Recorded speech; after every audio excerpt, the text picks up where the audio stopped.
প্রশাসনের অভিযানের ফলে একদিনের ব্যবধানে দিনাজপুর কিলিতে কমেছে দেশি পেঁয়াজের দাম। বর্তমানে দেশি পেঁয়াজ 10 টাকা কমে 100 টাকা কেজিতে বিক্রি হচ্ছে। তবে একটু নিম্নমানের পেঁয়াজ 90 থেকে 95 টাকায় বিক্রি হচ্ছে। ভারত থেকে পেঁয়াজ আমদানি শুরু হলে দাম কমার আশা আমদানিকারকদের। ক্রেতাদের অভিযোগ, এক লাফে পেঁয়াজের দাম কেজি প্রতি 40 টাকা বাড়লেও কমেছে মাত্র 10 টাকা। বাজারে মনিটরিং না থাকায় এই অবস্থা বলে অভিযোগ করেন তারা। পেঁয়াজের দাম নিয়ে আরও জানাতে ফরিদপুর থেকে সরাসরি যুক্ত হচ্ছেন সহকর্মী জাকির হোসেন।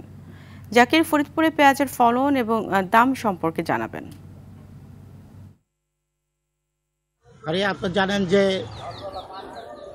সর্ববৃহৎ পাবনার পরেই ফরিদপুরের এই পেঁয়াজের চাষ, আর বড়িকাটা পেঁয়াজ ফরিদপুরে এই শীত মৌসুমে করে থাকে।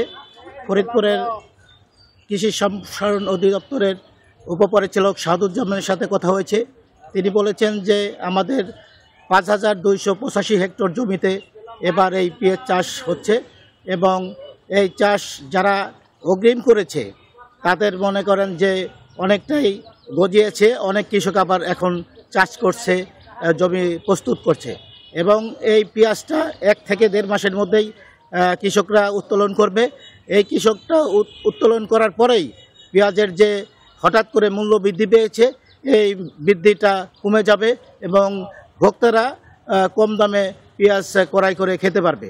এবং ফরিদপুরে বাজারগুলিতে দেখা গেছে এখন 3800 এবং 3900 টাকা বন বিক্রি হচ্ছে, যা 90 থেকে 100 টাকা কেজি দরে বিক্রি হচ্ছে পেঁয়াজ।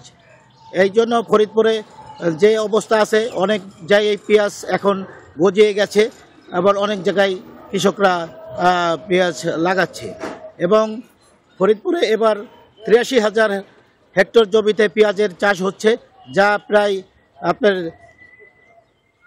অনেক মুনাফা অর্জন করবে কৃষকরা, যা দিয়ে ফরিদপুর সহ অন্যান্য জেলাগুলোতেও এই পেঁয়াজ দিয়ে আপনার এই সহযোগিতা করবে এবং ভোক্তারা সহজভাবে কিনতে পারবে। আর এই 83 হেক্টর জমিতে যে পেঁয়াজ হবে তা প্রায় 400 কোটি টাকার উপরে কৃষকরা বিক্রি করতে পারবে। জাকির, আপনাকে ধন্যবাদ।